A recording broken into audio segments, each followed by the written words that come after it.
The Russian president added that despite Kyiv's contradiction and unwillingness to work hard, the Russian side remains open to dialogue in order to find a way out of the conflict. The Kremlin said Putin had responded to French concerns about global food security that the situation in this region is complicated mainly by Western countries' sanctions against Russia. Schulz warns, it is not excluded that Putin will attack other countries. German Chancellor Olaf Scholz said that no one can assume that Russia will not attack other countries given its violation of international law in Ukraine, and that Germany will support Finland and Sweden if they decide to join NATO. Speaking to the media while standing alongside the Prime Ministers of Sweden and Finland Magdalena Andersson and Sanna Marin, Schulz said the war in Ukraine violated the post-World War II order and forced Europe to strengthen its defense strategy. The two leaders joined a two-day meeting of the German government in Schloss Meseberg, north of Berlin, to discuss the security situation in Europe. Since the war in Ukraine, which Moscow describes as a special military operation, Finland and Sweden are considering applying to join NATO, a military alliance of Western countries, which would mark a major shift in Nordic policy. No one can assume that the Russian president and his government will not, on other occasions, violently violate international law, Schulz said. In a separate interview with Stern magazine, Scholz was quoted as saying that Vladimir Putin's policy is colonial and that the Russian president considers neighboring countries to be Russia's backyard. He wants to expand his territory by violence. He is desperately trying to re-establish Russia's old importance in a changed world, he added. The German chancellor said that it seems that Putin wants to seize part of eastern and southern Ukraine and establish a new line of communication there that would eventually lead to a ceasefire. This will not be a sustainable solution. Putin must make a deal with Ukraine, he said. Marin said Finland has reliable defensive capabilities and a strong will to defend itself. We have a strong, modern, operational army that is ready to cooperate with NATO, she added. Including the tobacco ban. America seeks to impose sanctions on Pyongyang. Linda Thomas Greenfield, the U.S. ambassador to the United Nations, said the United States would like the United Nations Security Council to vote in May on imposing more sanctions on North Korea over its recent ballistic missile launches. We intend to move forward with this resolution within this month, Greenfield told reporters when asked if she would bring the draft resolution to a vote. The United States holds the presidency of the Security Council for the month of May. However, Russia and China have already signaled their opposition to tougher sanctions in response to Pyongyang's launch in March of an ICBM, the first since 2017. A Security Council resolution needs 9 yes votes to pass if no veto is exercised. Of the 5 permanent members of the Council, Russia, China, France, Britain, and the United States.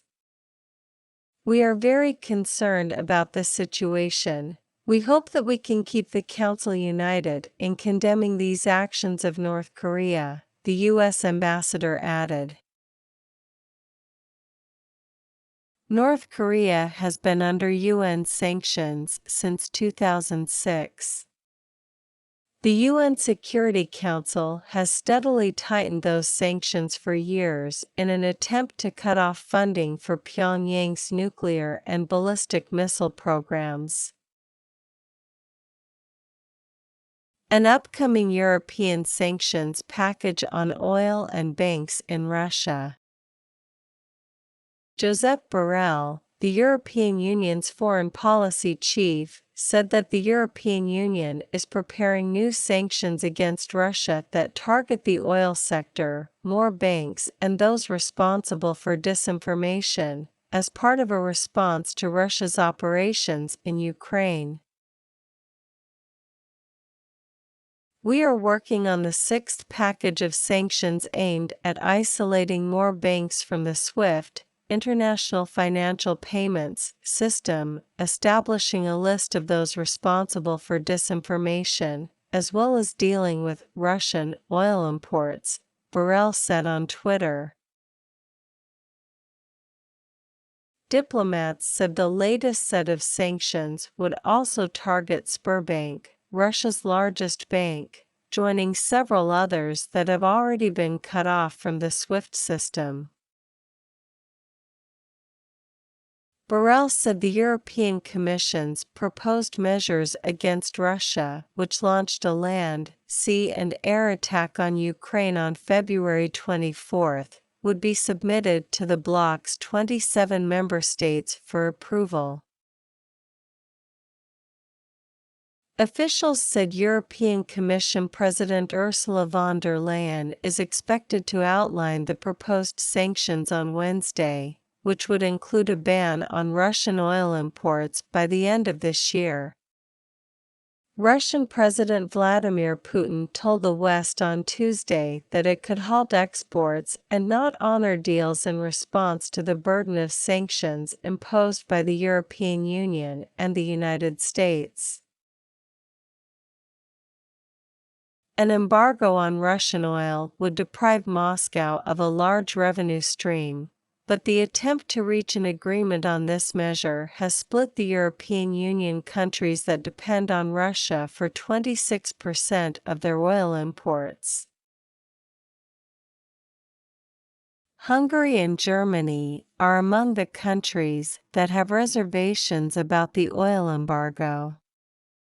Among her concerns was that higher energy prices would hurt EU economies already struggling with inflation.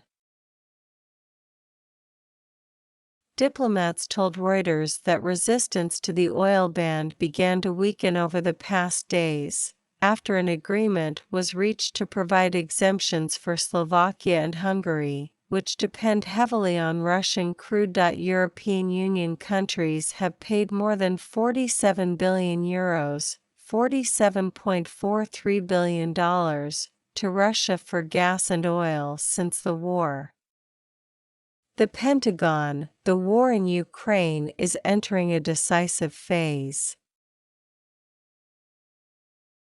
Pentagon leaders told Congress that the United States learned a great deal about Russia's military shortcomings and capabilities in the first 2 months of the war in Ukraine.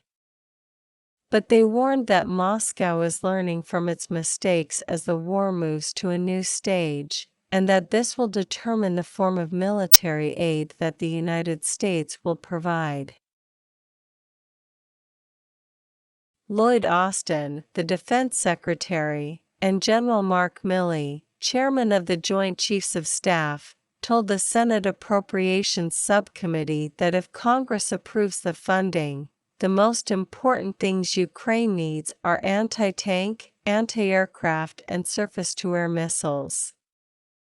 The shoulder.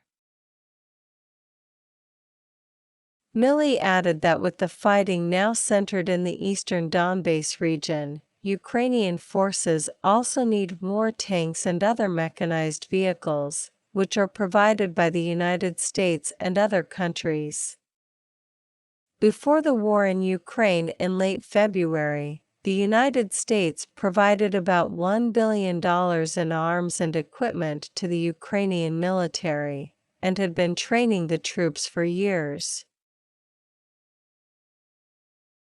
Since the war, the United States has committed $3.7 billion in weapons and other assistance, and is seeking an additional $33 billion in congressional appropriation that includes a broad range of military and other support.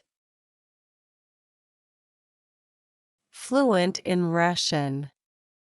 NATO appoints a new military commander. NATO announced Tuesday the appointment of U.S. Army General Christopher Cavalli as Supreme Commander of Allied forces in Europe, amid heightened tensions over Russia's invasion of Ukraine.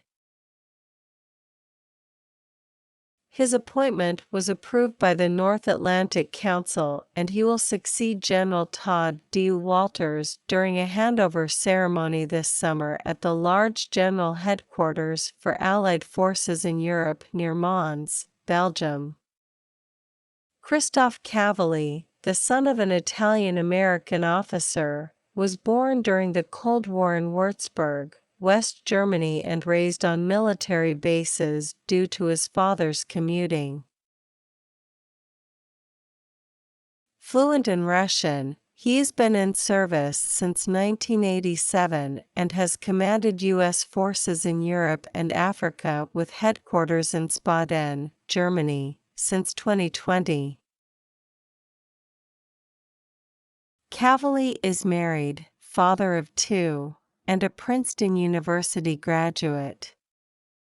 He served during the Gulf War and several times in Afghanistan.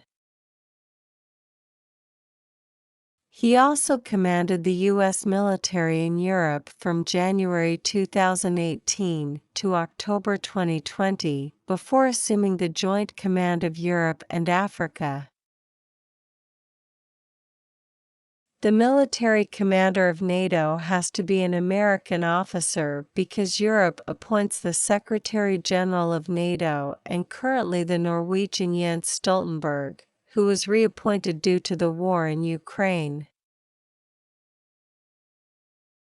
The Supreme Commander of the Allied forces in Europe is one of the two strategic leaders of NATO. Russian forces demolish 6 railway stations in Ukraine. Ukrainian officials say the Russian military has bombed rail infrastructure across the country. Alexander Kamyshin, head of the Ukrainian Railways Authority, explained that the Russian strikes targeted 6 railway stations in the central and western regions of the country, causing severe damage. Kamyshin said the flights of at least 14 trains were delayed due to the attacks. The governor of the Dnipro region, Valentin Reznichenko, said that the Russian missiles hit the railway infrastructure in the region, injuring 1 person and impeding the movement of trains. The Ukrainian army also reported targeting railways in the Khyrovod region, indicating unspecified losses. On the other hand, Pavlo Kyrylenko, governor of the Donetsk region in eastern Ukraine, said that Russian attacks on the region killed 21 civilians and wounded 27 on Tuesday.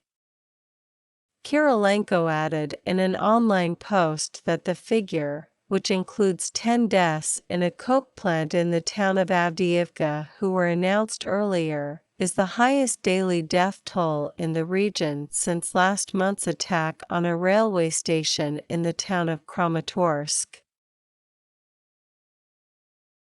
On the other hand, Russian President Vladimir Putin said in a telephone conversation with his French counterpart Emmanuel Macron that the West should stop supplying Ukraine with weapons. The Kremlin said in a statement that President Putin said that the West can help stop these atrocities by exerting appropriate influence on the Kiev authorities, as well as by stopping the supply of arms to Ukraine. Putin accused Ukrainian forces of committing war crimes, and the European Union of ignoring